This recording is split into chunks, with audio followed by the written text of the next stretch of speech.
Well, thank you very much for coming. It's a smaller crowd than last night when we had David Williams, but I can assure you that Sarah has got so much more to say than David Williams that you wouldn't believe. So the concentration of your brains, I think, exceeds his popularity of a comedian.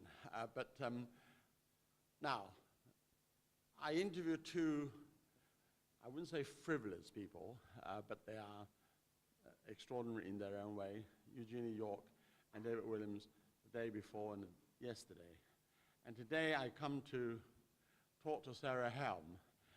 And with the little homework I've done, she is entirely different. And I can tell from the audience that you're all brainy people and probably left wings, but there it is. So I want lots of questions, intellectual ones and intelligent ones. The format is very simple. I have a conversation with Sarah for about 15 minutes, 20 minutes, and then I want you to go and ask her questions. The whole point about these forums is that you should be able to interact with our speaker. Now, Sarah is not famous in the sense of being popular, but I've known Sarah all my life from university, and I've followed her, and she's written plays, she's written books and so forth, and I've always thought that she was incredibly intelligent. And I went to see her when she was a journalist on The Observer, I think, in Israel. And then she married Jonathan Powell, whose family I've known for years. So I feel very close to Sarah, except that when I started reading her books and looking back at what she's written, in fact, Sarah wrote an article today, I don't know whether you know, in The Guardian about the Gaza Strip, which I'm going to refer to later.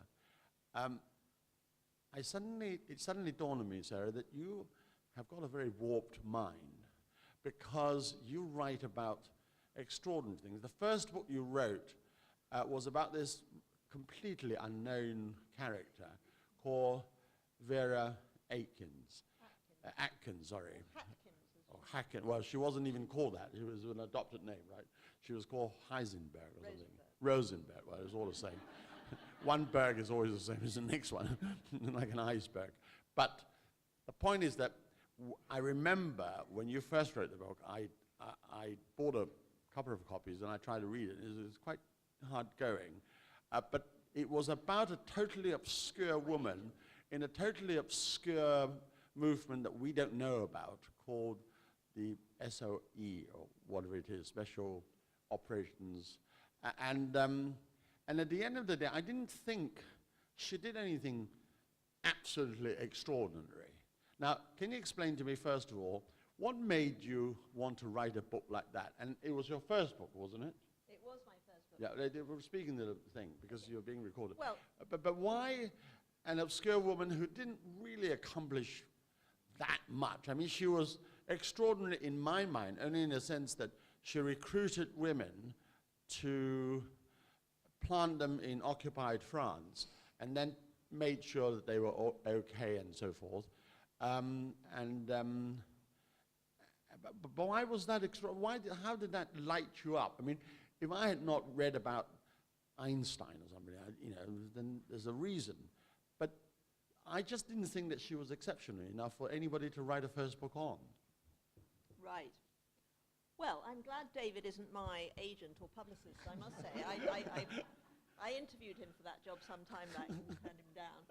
But anyway, there are many answers to why I chose that book. I mean, actually, funny enough, it goes back to the question, which is a better question, if I might say so, of what constitutes a story? Now, there's a journalistic thing. I'm a bit of a born journalist, and you have a bug. You're born with a bug, and you know what a story is. You know, something that's just kind of like interesting and new and takes you somewhere interesting. So Vera Atkins was a fantastically good story for many reasons. One was that nothing was known about her. It's precisely because so little was known about her that she was interesting. The reason so little was known about her was because she had kept herself completely private. But what she did, nevertheless, was she took you into an extraordinary world, and it was a world about which nobody knew. It was a world, first of all, about a young Jewish woman growing up before the war in anti-Semitic Romania, and that whole world. She entered a world of extraordinary world of international espionage and spies that was at that time flourishing in Romania, called the spy gents, as they were known. And she was a woman in that world, which was also quite extraordinary. She then joined SOE, and although you may not know much about it, David, actually it's an extremely well-known organization, if I might say so. And it's just we move in slightly different worlds. SOE is actually now, countless books are coming out about SOE as we speak, because there's so much interest in it. But the main point is that I went to interview Vera Atkins because originally I was going to write a novel, and I went to see her for research. But she then told me one thing that made me realize that she was more interesting. She suddenly said to me how she had gone into Germany immediately after the war, when the rubble was still smoking, total devastation, to look for the missing women who had not come back. Nobody was going to go and look for them. They would disappeared, and they'd been incredibly brave. She went out there on her own as a woman in her 30s and started this extraordinary mission to find the missing. And it was an astonishing story to piece together. But she recruited quite a number of them. She trained quite a lot of them, so there was a very personal attachment to them. And all the men and the entire hierarchy of Whitehall were just going to leave them, missing, believed dead.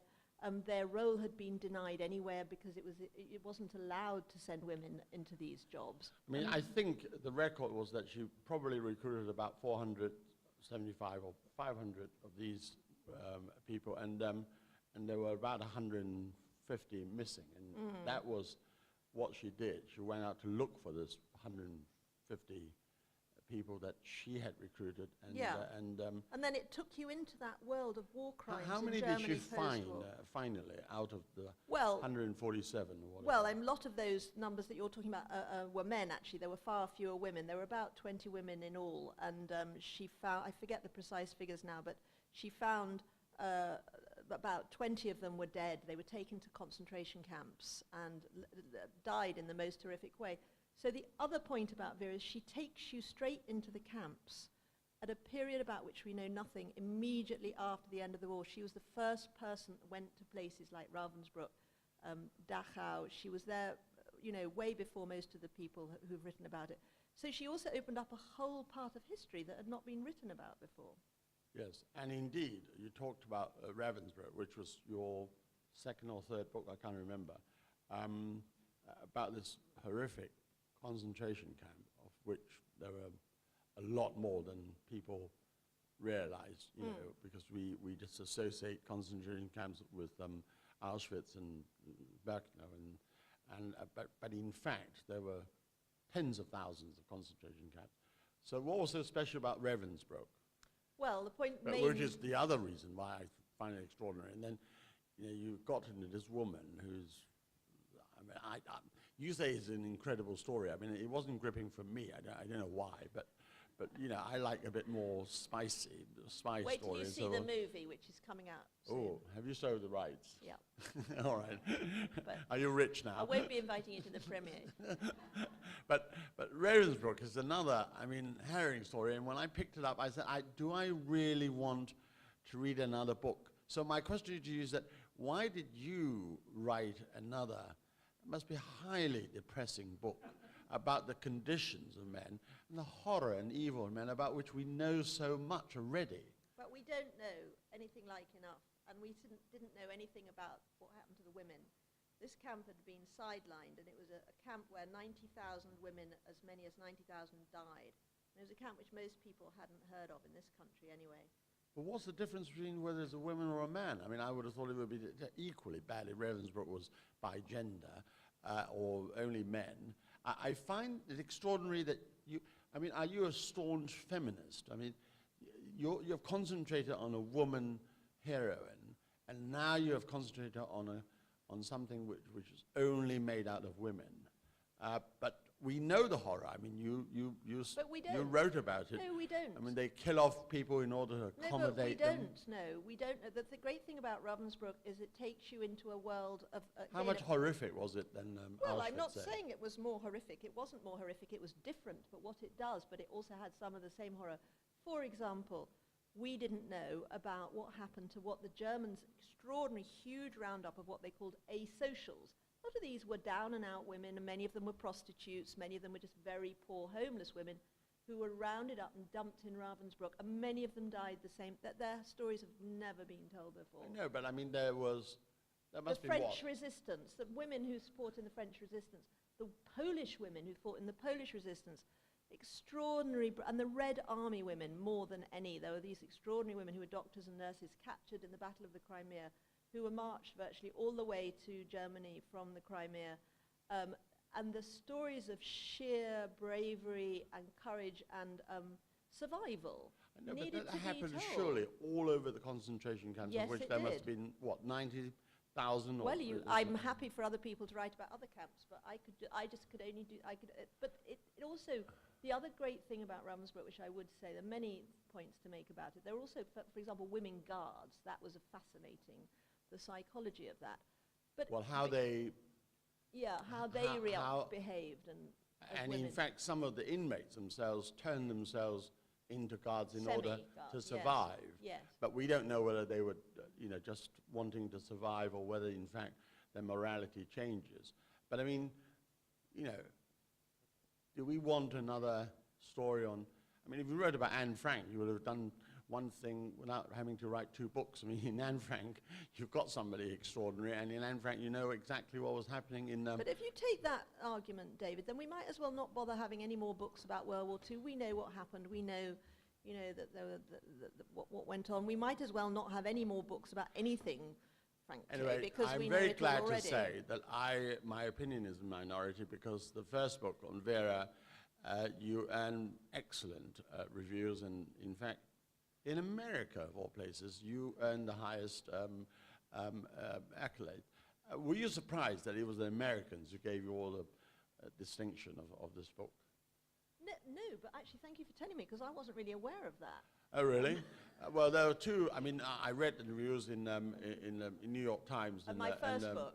Yes. Right. Yes, the Vera Well, book. they were both, they've both done well. I mean, I think in America there's a huge interest in that period, obviously, and in anything related to the Holocaust. Because do you think your readers are all Jews? No, not at all. But I think that no, and in fact, as far as neither of these books, insignificantly, and it's important to say, are particularly about Jews, because the other point about Ravensbrück that it does, and it's not the only camp that does it, but it illustrates the point well, is that the victims of the Nazi atrocity were not solely Jews. Obviously, the Jewish Holocaust was the most enormous, 6 million, Jews slaughtered and so on, most enormous crime ever.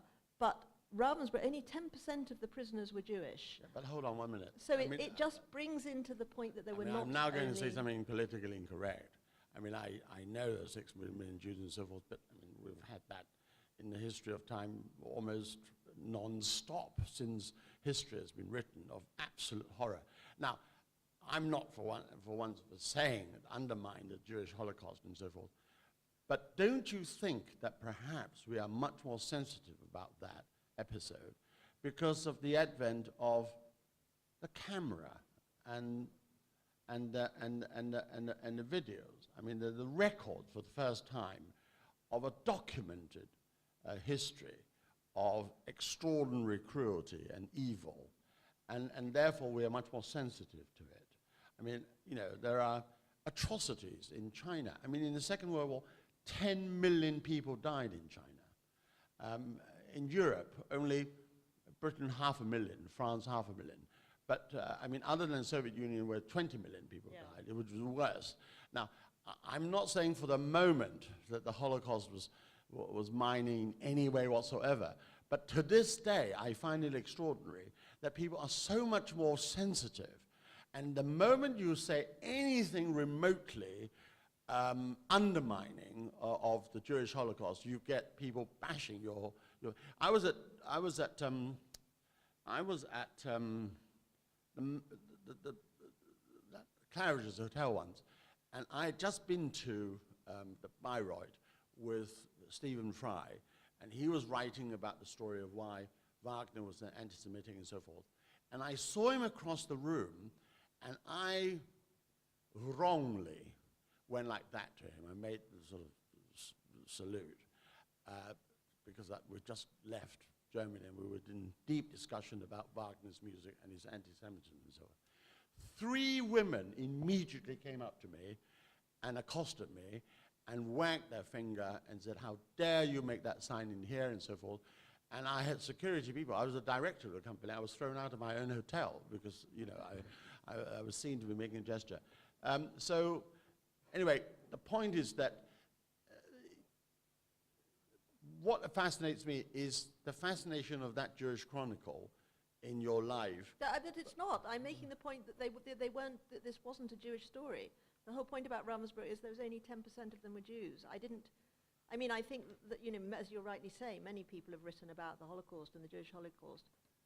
That wasn't, I mean, I was writing about, in a way, I suppose you could turn it round. What most interested me was that to see the way the whole kind of Nazi mindset and atrocity developed, and you can trace it through Ravensbruck because it's quite close focus. It's quite, I wasn't writing about the wider Jewish Holocaust.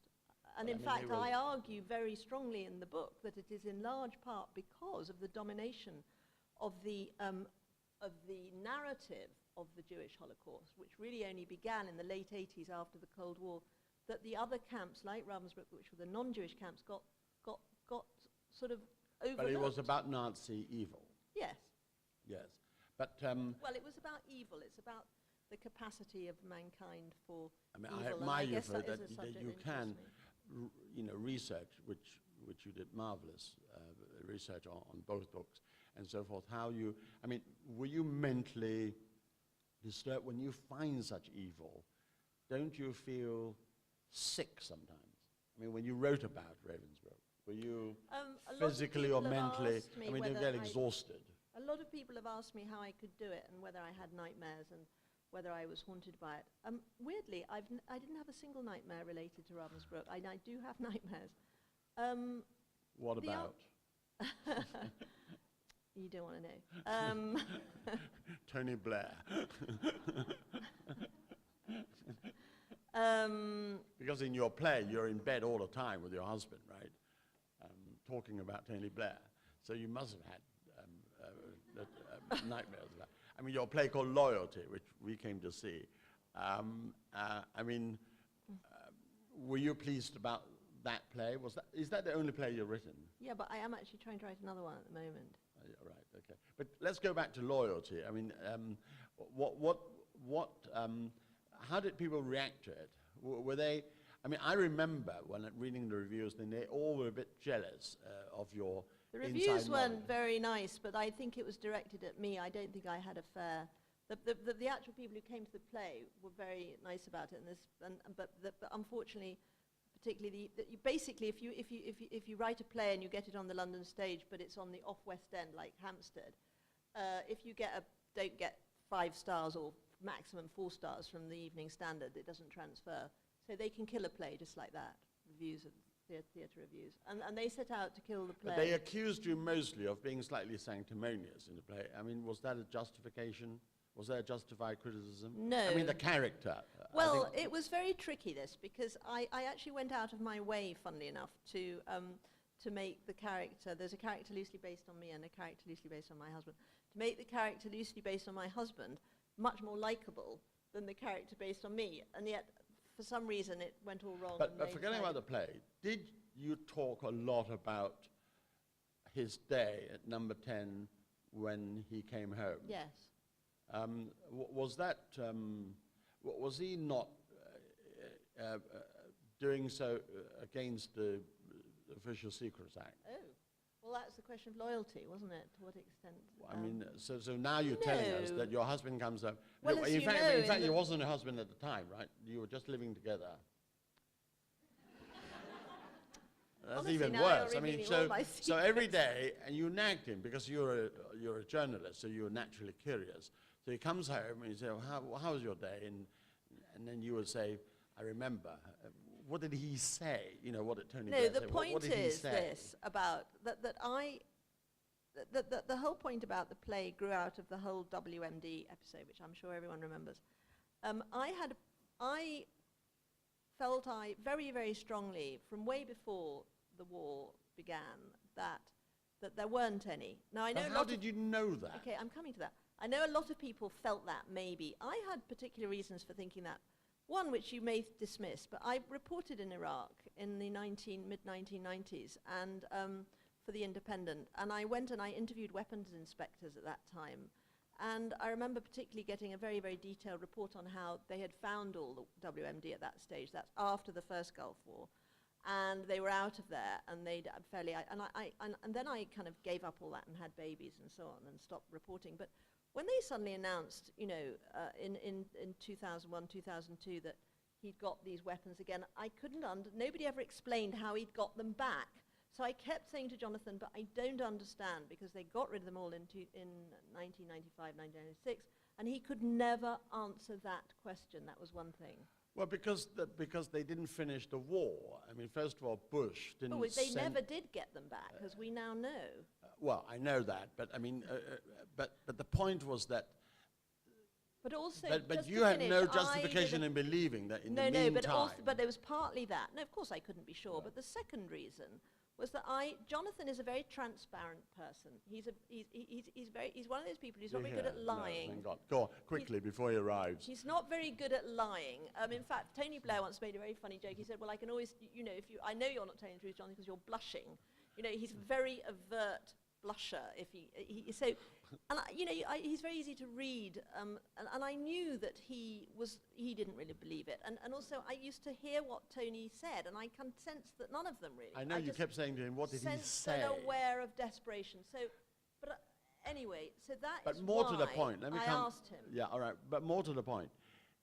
You had some instinct and some grounds for believing that there were no WMDs. Yeah.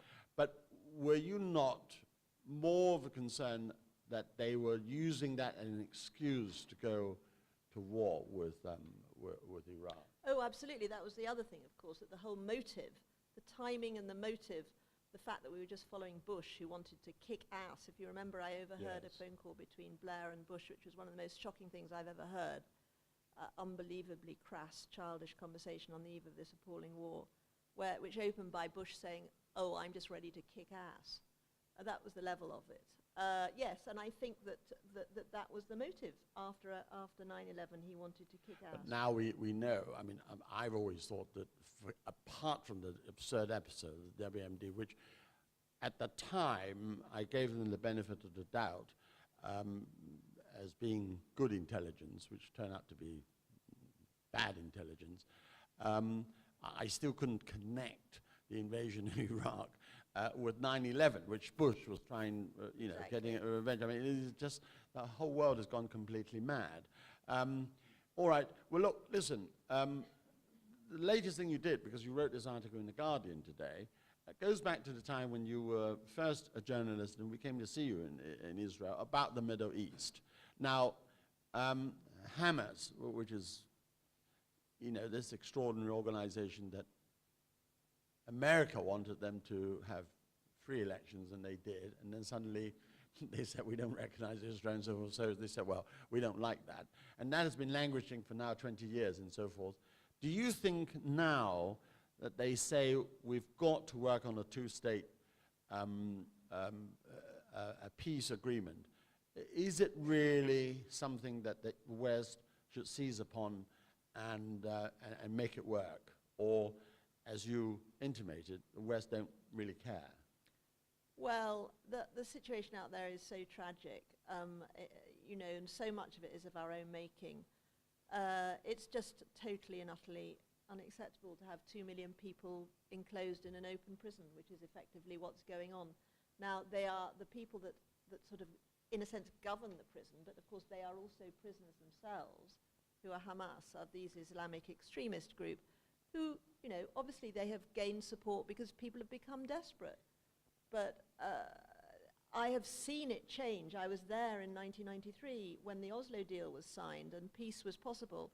And the Hamas flags came down in a matter of hours that day and were replaced by doves and Palestinian flags. Such was the yearning and the longing for a normal life and for peace. And that I'm totally convinced that the solution to this problem is so easy. It is to offer them peace, and the Palestinians will compromise immediately. But unfortunately, we've now got such a right-wing, hardline You think government in Netanyahu Israel. would never... Well, But he's would now he- allowed the right to get so strong. You know, the West Bank is covered, concreted over with settlements, with people who are Jewish settlers who are extremely violent and very, very, you know, rejectionist. They're not going to accept any compromise. We're in an impossible situation, and I'm afraid the future's incredibly bleak. I think there's going to be a huge war within the next, who knows, 10, 50 years, but it'll happen. Well, I mean, I sometimes think, what would my mind be if I was Sarah Helm? I mean, you've written about the most awful things around the world, and you had been witness to it. I mean, you were in the Middle East. You saw the Berlin Wall coming down when you were a political editor of Independent, and you've seen this horrible Iraqi war and so forth. I mean, aren't you despondent about the way in which the world has gone during your lifetime in the last 25 Yes. years? I mean, And now we is have there this- anything good that you've seen Yes. that you could mark out as human progress rather Well, than regression? It's a good question. I mean, all I can say is that I think increasingly that, you know, wonderful human beings and people with humanity and courage progress despite political leaders, not because of them. And progress Do you is blame happening. politicians? Yeah, I blame somehow the way the world organizes itself is deeply flawed. If you think back to after World War II, the Geneva Conventions were brought in 1949 to protect civilians, so that would never happen again. Today they are just ripped to shreds. The United Nations is scorned, But it it's has less no bad. authority. Is less bad. Well, because that is you have arguable. a lot of countries now. At the moment they it do is. defer to the Geneva Convention on Human Rights, so it's less bad. It's not as It's bad. regressing, isn't it, at the moment? Just look at Syria, look at how we've all been able to sit back for these last 5 or 6 years, and we see it, as you rightly said, on our television screens today. And what do? Nothing, because there's nothing we can do other than do our own little bit. There's no political mechanism to... Do you think Putin is right in coming in, helping Assad in Syria? No, I don't. I think Assad's a very bad man, and I think that...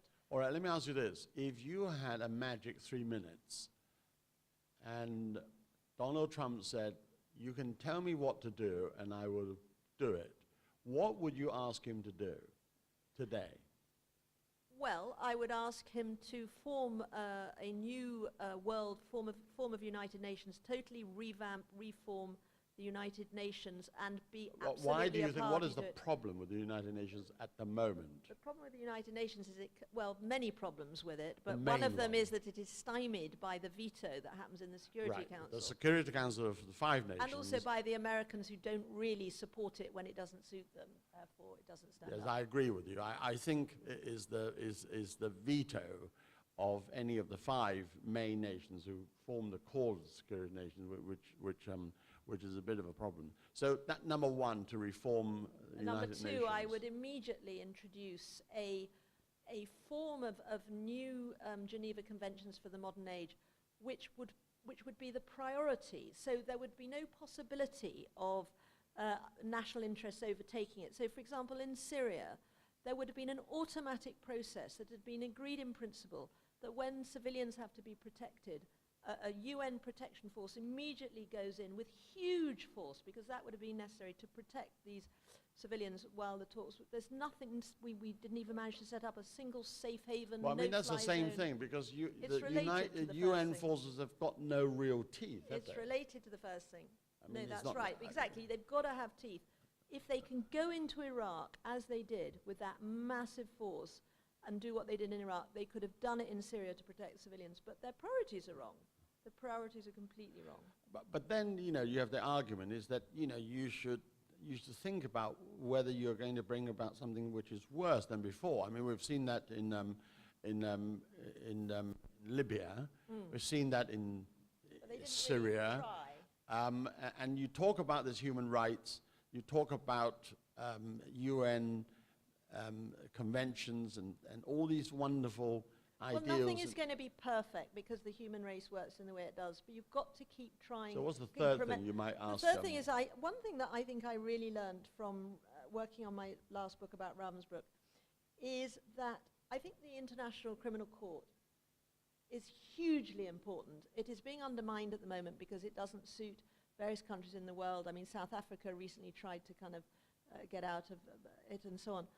But I think it needs to be reinforced and given more authority, because what I realized reading a lot of the testimony was that when some people like Himmler and co realized that it was possible, before they became really super powerful, that they might be accused of war crimes at that time, it did actually limit their willingness to go all the way at various stages.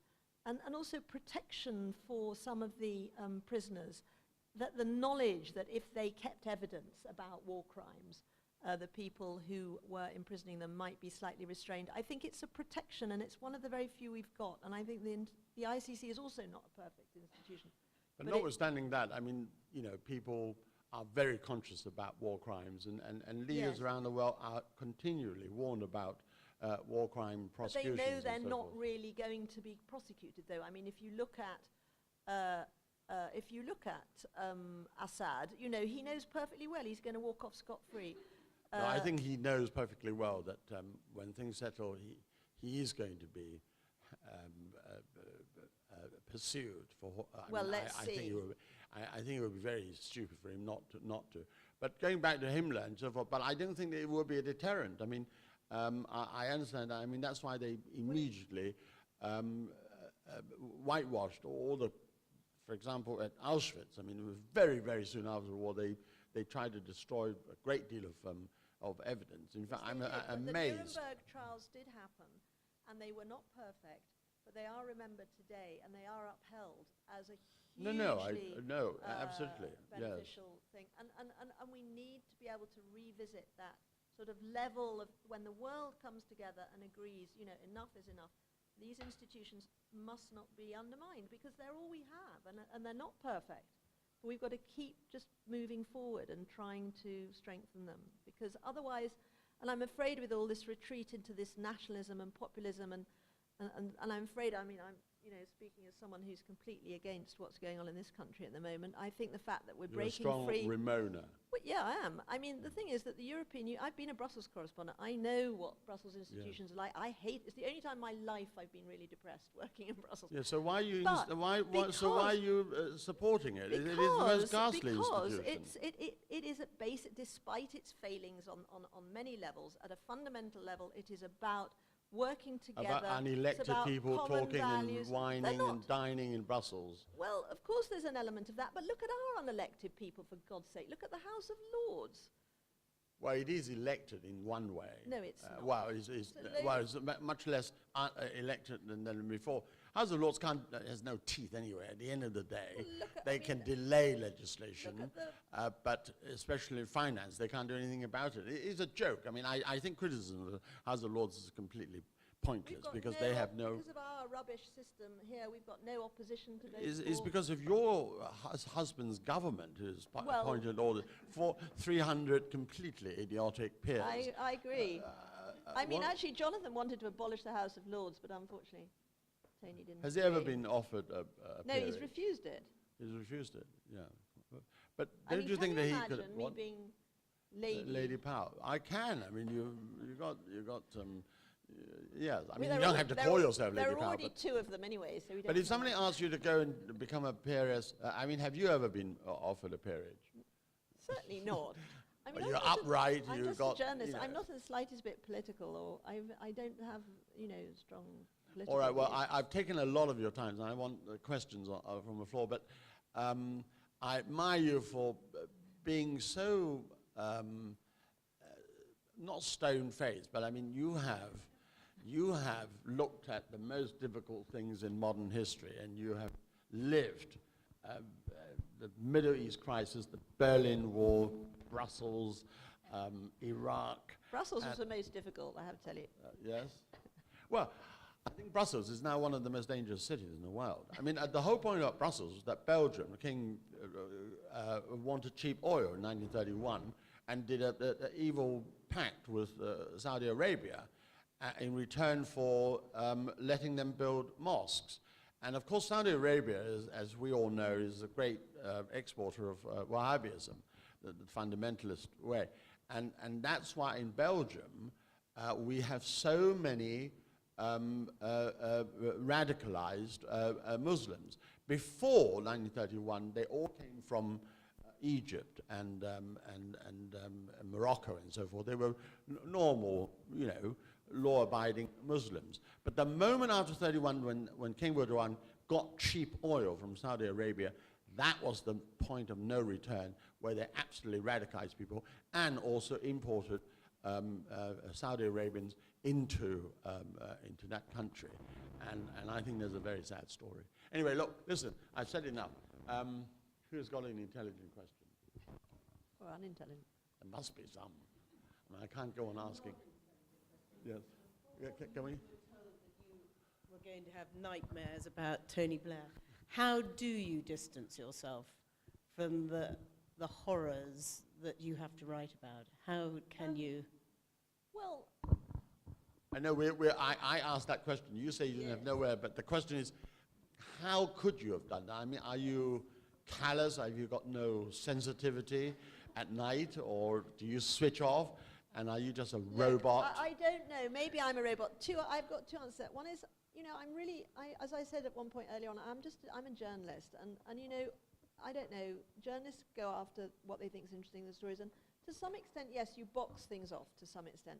I always remember when I started my first job on the Yorkshire Evening Press, going in, and I was 21, and I didn't know anything, and I sat down, and then there's a girl called Anne Fielding who was sitting next to me, and she must have been about 10 years older than me, and she was a great grammar school girl. She had short blonde hair, and she was dressed in a knee-length tweed skirt, and she picked up the phone, and I remember throwing the phone. She said, "Bloody hell, he snuffed it! Damn!" And I looked at her and said, "What?" Because this bloke had died, you know, and she wanted to go and get a quote from him. And I remember thinking, oh my God, you know, is this it? Is this journalism? And the thing is that to some extent it is.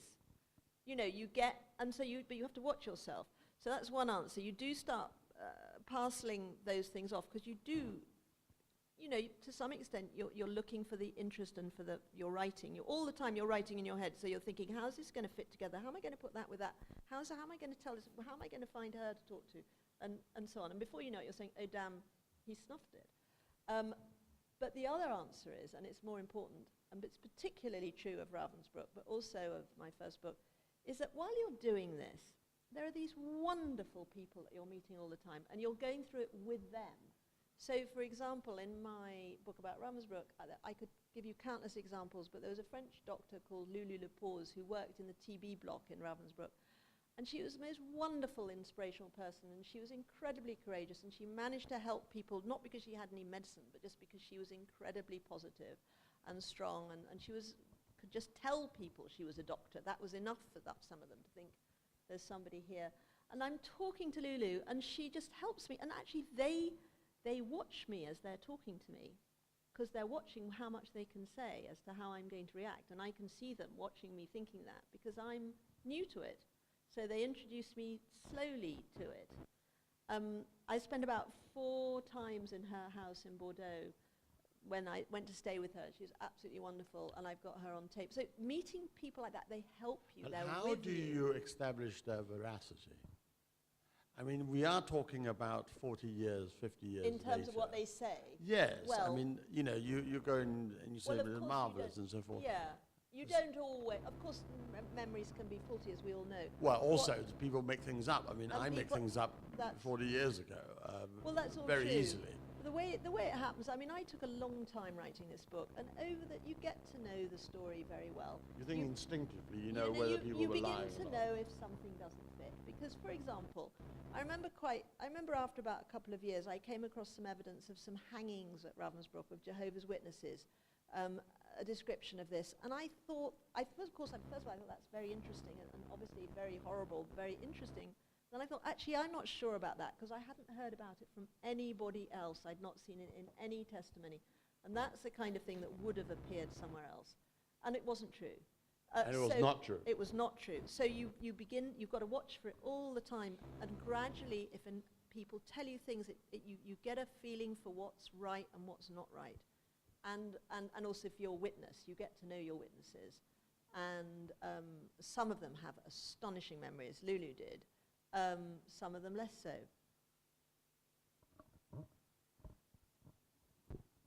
Yes. You mentioned that you're making a film adaptation of your novel. Can you tell us about that? Were you involved in the screenplay, and has that been a complete transition into production and all those sorts of things? Oh, well, I mean, I may be jumping the gun here a bit. My first book was optioned as a film even before I'd written it, actually. So put it that. So these things. Who is so insane? BBC Films. Well, there it is. It shows you that. Although I have to tell you, it was quite funny because I took this call. At that time they were working with a Canadian company called Atlantis, and this woman rang me up from Canada. She seemed to think it was a done deal before I'd even said. She said, so was there a love interest that spanned the war years? And I remember thinking, no. Yes, actually, what happened to Vera? So it's a bit like you with your did she thinking. marry? As it turned out, I didn't know there was at that time, but I later discovered, of course, there was. But at that time, I said no. Anyway, probably because there wasn't a love interest, that woman backed off. But anyway, so they didn't make it. There was then a move to make a TV drama about it, which I didn't really want it made into a TV drama, although I'm told TV dramas are now what it's all about. Yes, you must. I mean, everybody. And so now there's a little company's taken it up, and they're called Impact, and they're so nice, and they pay me tuppence halfpenny every few months to have the option, and I let them do it because they're so enthusiastic, and they promised me and we've had everybody from Kate Winslet to Uma Thurman to you name it. She's been going to play Vera, and and now they've come what up was with the someone love I've interest absolutely of never Vera? heard of. So what was the love interest of Vera? Was she a lesbian, or did she go off with some man? Well, this is extraordinary. Talk about the pleasures of doing this. I went to interview her cleaner once, who lived down. Vera Was she ever married? Well, no. But the point is this: that I went to see her cleaner once, who had. When Vera died, her cleaner, who was a bit of a kind of, liked to make a few pennies on the side, went through the black rubbish bins, and she called me up, and I went down to interview her, and she said she'd found these photographs in Vera's rubbish bins, and they were priceless. And they were photographs of Vera with a young man looking as happy as I had ever seen her in any photograph, and she was on a skiing holiday, and they were sitting together, and they were obviously completely in love with each other. And I followed up his story, and he was called Dick Ketton Creamer, and he was from a big family of Norfolk nobility with Felbrigg Hall, a huge house in Norfolk. And anyway, it's a tragic story because... was he alive? He was killed in Crete in the most horrendous death. I found his file in the RAF records. And in any event, the family, there was also enough material around to show that the family would never have permitted the marriage because Vera was Jewish. So it was a very, very sad story, but she had had a love affair.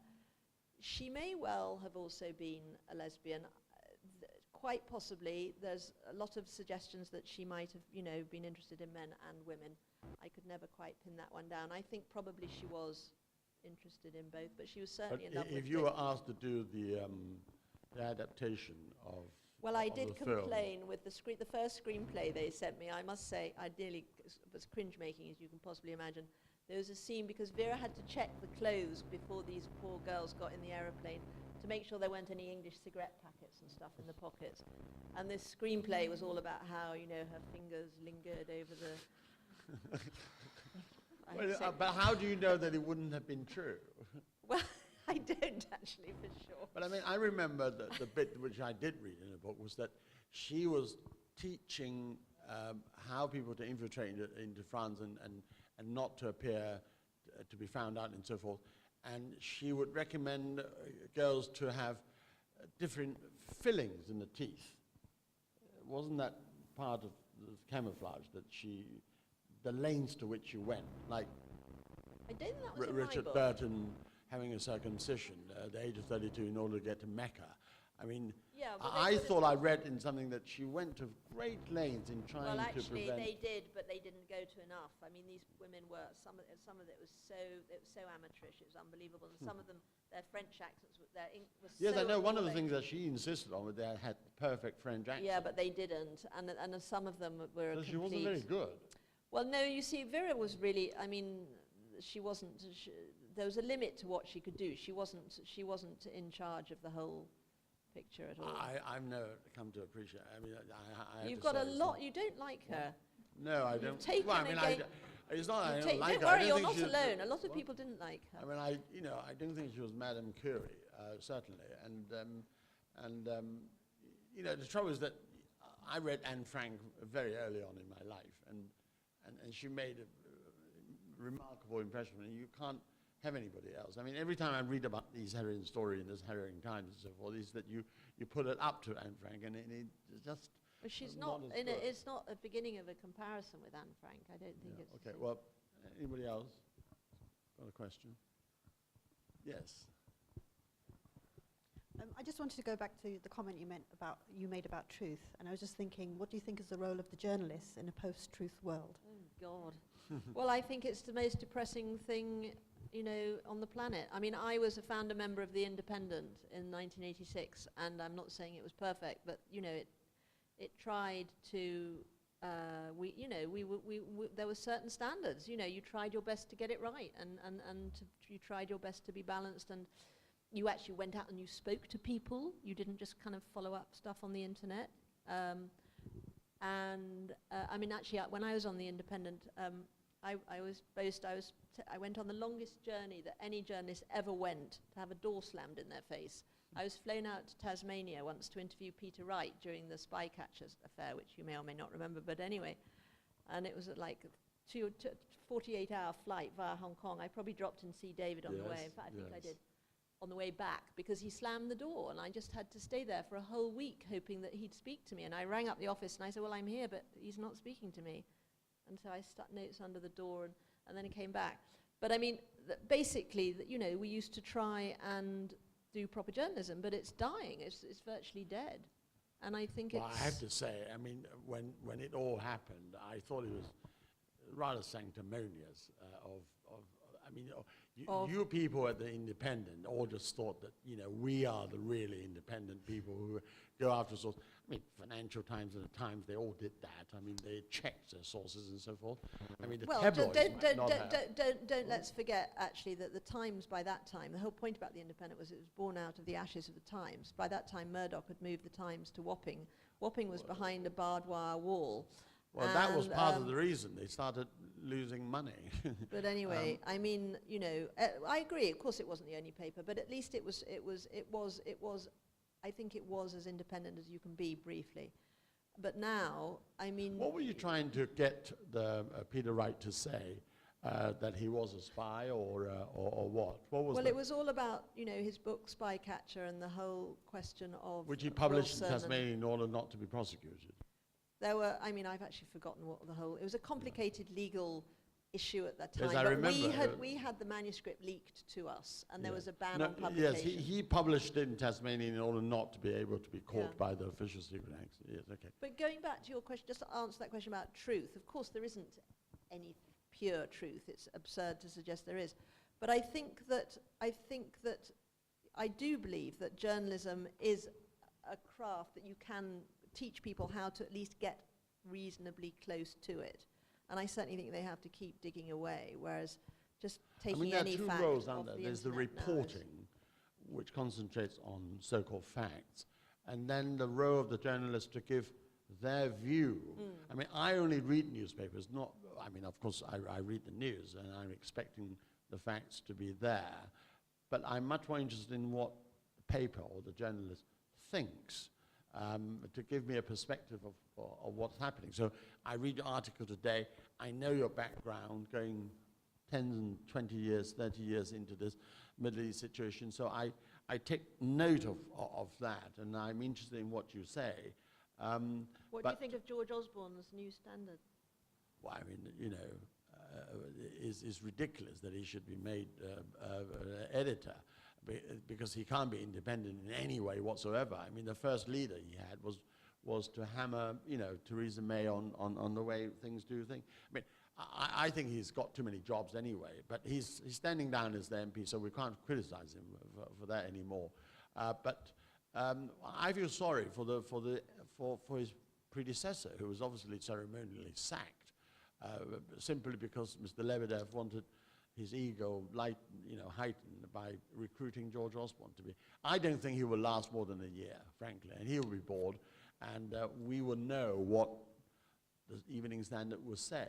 I mean, I wouldn't buy the Evening Standard now, because I know he's the editor.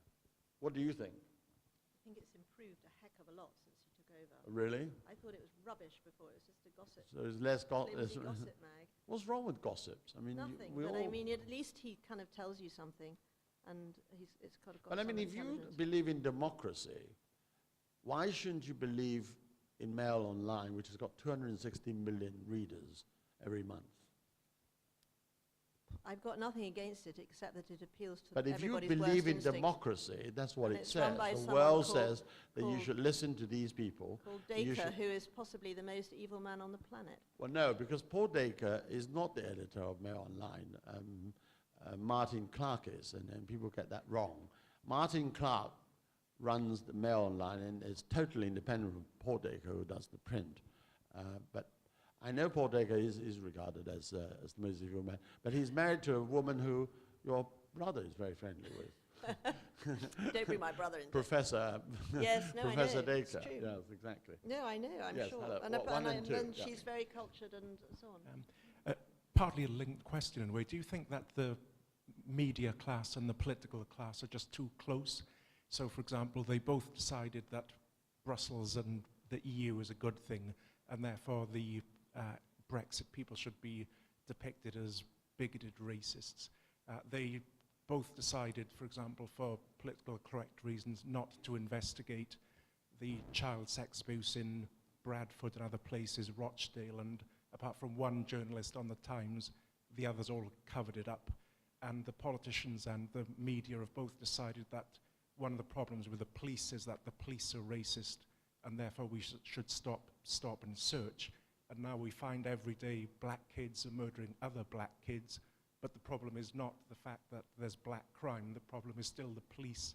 And that's a world view really on all of these issues, that the little Islingtonian club of politicians and the media have both decided that their view of the world must prevail, and therefore they select what's in the news.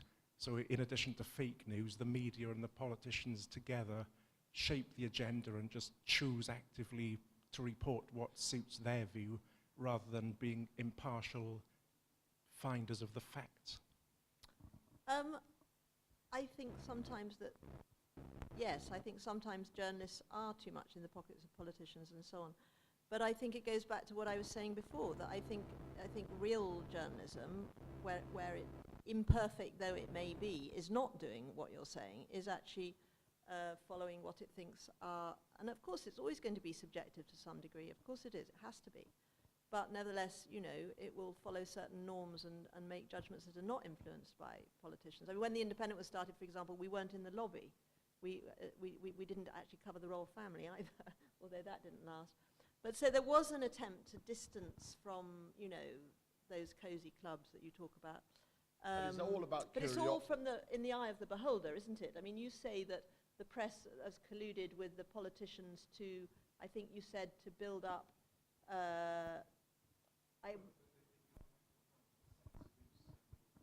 Well, on the other hand, they've also revealed the sex accused scandal.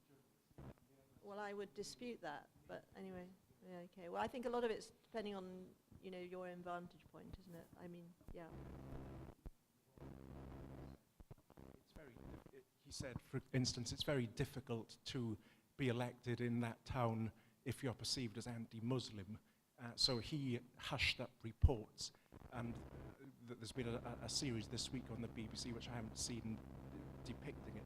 But effectively, Labour MPs locally knew of the problem. Anne Cryer, another Labour MP, did, but they were closed I down, don't think really. you can Yes, cover-ups yeah. and so on. If you can't restrict them to particular parties. I think it's quite general. I mean, the role of the editor of any newspaper is being a curator. I mean, you can't report Yeah. on everything. You've got No. to select what Yeah. there is public interest. And I think, on the whole, editors are pretty sincere about what they believe the readers want. I mean, at the end of the day, Paul Dacre understands what sells newspapers, Schadenfreude. That's what he latches onto, and that's why he produces all these extraordinary stories and points of view of laughing at other people's misfortune, and that's what the Mail does, and that's what the Mail sells. Well, I might just add there that actually I have been a victim of it myself. Oh, have you? Yes, I was splashed all over the front page of Mr. Dacre's newspaper. For what? Twice, actually. Twice First, for what? not so funny. The second, retrospectively, was quite funny. Well, it was just absolutely typical of his appeal to kind of prurient interest. What did they say to you? The first occasion was when I was pregnant with my first daughter, and we went, as you've already pointed out to the audience, I was not then married. Yeah. This was this Well, was I mean, a I time when don't think. Jonathan I was- think that this was- in the modern world, that's not exactly a saucy story, is it? No, it wasn't, but the Yeah. whole point, just explaining how they work, and it's useful to know how papers like the Mail work, and the way it worked was this, that the News of the World had a scoop about Robin Cook and Gaynor. You may remember that Robin Cook was having an affair with Gaynor, extramarital affair and so on, and they were working up to this scoop about, and the Daily Mail wanted to compete and produce its own scoop, and they didn't really have one. And they kind of tried to build one out of the fact that I was pregnant. This is in 1997 at that time, and they didn't pursue the story. They knew it wasn't a story, but then they just couldn't resist. So they ran a banner headline saying "Family Values." There's a picture of Robin Cook and Gaynor on one side of the paper and me on the other. I mean, please. But And they if hid I behind may, a tree Sarah Helm, in if I may, my square in Brussels. This is what the Daily Mail does. The other time, I was also in their paper for allegedly dumping my second daughter at the Hat Check at the Groucho Club where I go to dinner apparently every evening, and so does Jonathan. And we go and we leave the baby behind the counter at the Hat Check. And there was a whole story accusing us of doing this. but I have to remind you, Sarah, your chastisement of the Daily Mail makes you a bit of a hypocrite, because if you remember, 35 years that's a good ago, point. I you was sold a story of So mine to Jesus, the my Mail God. for 50 quid. It was And it was, was I was splashed on the headlines in the Daily Mail One ton for of one ton of embarrassment for the You're Chinese quite right. ambassador. I was going to mention that story. I'm so glad Yes, it was exactly. She It's accepted £50 from the Daily Mail for selling a story. £100. £100, I'm sorry. And not only that, but it was a brilliant story, because David rang me up one evening. I can't remember why. Or I was talking It about was- something. I He tell said you the most exact- terrible thing has happened. He said, I've got all these big Chinese bigwigs coming to dinner at the Dorchester, and the cook's gone off sick or something. He No, said, no, the and I've got Dorchester- to have 100 Chinese takeaways. And I was No, just the chewing on Chinese story. ambassador was giving a reception for the oil minister of China. The Chinese oil minister was coming to dinner, a reception, and Peter Walker, who was then the Secretary of State for Energy, was entertaining him in the Dorchester. And when the Chinese ambassador asked the Secretary of State, he says, have you got any dim sum around, because our oil minister would like to have some dim sum. And the Dorchester said, we're an English restaurant, we're at a hotel, we didn't have it. But at that time, I knew the owner of the Dorchester very well, who was the founder of the Regent Hotel in Hong Kong. So he rang me up and says, can you ask your father, who has a restaurant in Chinatown, to bring up some dim sum to the Dorchester so that we can serve dim sum at the Dorchester before we lose face. The Chinese oil minister would come without complaint. Anyway, we did that, and I don't know how I how rang it Nigel got to- Dempster, I remember. Yeah, I- no, yes, absolutely. And And you got it was 100 quid for it. amazing because I got him on the phone and I said, "Is Sarah Helm here? You don't know me, but I've just got a story I think you might be interested And I in." just And want to I tell said, you that the that Dorchers have ordered therefore 100 Chinese takeaways. And you he were said, the "Yeah, I'll benefit- have it." that was the beneficiary of your story. You accepted did offer blood you- money. I from- did offer you a cut, though. I didn't accept it. That's why. All right, you have a question. Let's have, yeah, because the hour is out. Go on quickly. Just continuing with the theme of truth, specifically about Jeremy Corbyn and the presentation in the media about his election campaign. There seems to be a lot of negativity about him. And I was just wondering, is there truth? Are they representing the truth, or have they got a hidden agenda in order to try and get It's a the really Tories good in? question. I mean, the honest, I know no more than you do because I don't sort of cover the Labour Party, but I know something about the way journalists work. I think it's a very difficult one. I think on the one hand, yes, there's a move against him clearly to undermine everything he says. On the other hand, it is also true that the Labour Party is in the most dire state, and it's because of him. So you have to get your message in the round, if you like. I think the more you read, the better. I would say don't read one source of information. Read as many sources as you possibly can, and you may get a reasonable picture. But yes, I think there's definitely a move to do him down. On the other hand, perhaps that move to do him down is justified. I mean, Charles Moore on last night at Question Time made a very good point. The point about Corbyn is that you know that he's a shambles and he can't rule the country. Theresa May has got a sense, whatever your views is, that she's got a sense of authority. And he made a comparison to Margaret Thatcher and Michael Foot. I mean, Michael Foot was very popular, but he was unelectable because people looked at him with his dog and they knew that he was a shambles. He just couldn't rule a country, whereas they knew Margaret Thatcher would. And I think that is the biggest problem with Corbyn, is that he's all over the place. But I'd just like to add, though, on the Theresa May point, is hers. You're obviously a big fan of hers. No, I hate her because I think during Brexit, she was very quiet when immigration was the biggest issue. So I said to the Chief of Staff, the successor to Jonathan Powell, who is now the French ambassador, what's his name? Llewellyn. Ed Llewellyn. I said, why isn't Theresa May coming out to defend the immigration record, which is appalling, and it is being the most sensitive issue of the whole referendum? And he said she's on maneuvers. and so we sense that there is a very cunning woman here. But also, it's a very, I mean, isn't it a very dreary prospect? She's a woman who talks about, this is all about getting the job done, as if it's a huge pile of washing up she's got to get through. I Well, mean, it's just that... that's the way to look forward to the I next think the 10 or point is that 15 she years of our lives. realizes she cannot backpedal on the Remainer and that she has got to deliver Brexit. Well, God help us. But I think that she's probably as good as one can get. But I mean, she's performed quite well despite everything. You know, she's the least of all evils. But I mean, Jeremy Corbyn, I like Jeremy Corbyn, but I mean, he's going to be completely hopeless. I mean, he's going to spend 57 billion pounds for nothing. I mean, it's all your Labour government for letting in all these people. I mean, 400,000 people. It was ridiculous. Every year.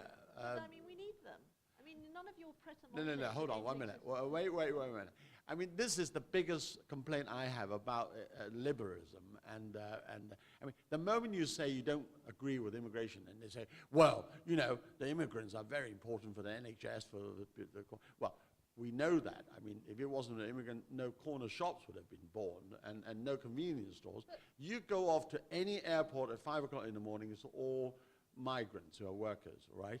Now, the point about immigration was that in those days, they came not in drones. They were properly integrated into society. Now we're talking about hundreds and millions. I mean, you know, 100,000. We're I mean, living in a part of London that's absolutely full of immigrants, most of them from China. We keep a very low profile. I mean,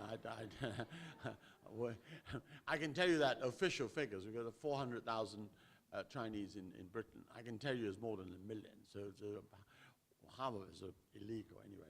Well, there we are. I mean, I try to get my Goodness, helper, what needs to who's happen? worked for me for 30 years, to look after me in my poor health, and she was rejected for age. I mean, she's 70 years old, but she's like an ox.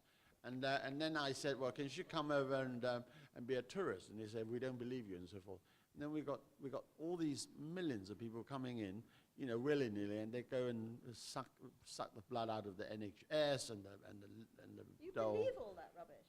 I know a lot of people who. Absolute nonsense. Yeah, I mean, it's typical of a left-wing liberal who peddle that view. But notwithstanding that, I love you very much, Sarah, and I hope that we have had a good conversation, and I hope all of you will go and buy Ravensbruck, as well as Vera Atkins, her 2 books, and go and watch the play when it's revived, and the film or the series which will come out on Vera, and whatever else. What book are you working on now?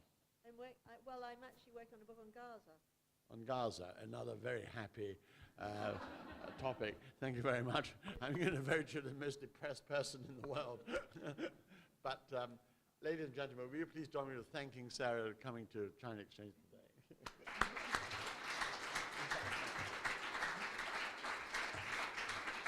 Yes, Sarah. Thank you all very much for coming. It's been a great honor to be here, and it's very nice. My very oldest friend. I should tell you that I've known David since 40 I years. was 18, and he once nearly tried to kill me in his Jensen Healey on the A1 many years ago. But I was trying to impress her. I'd give her a lift. I turn over the car, and I remember the first thing you said to me, shaking. He says, "Can I have a fag?"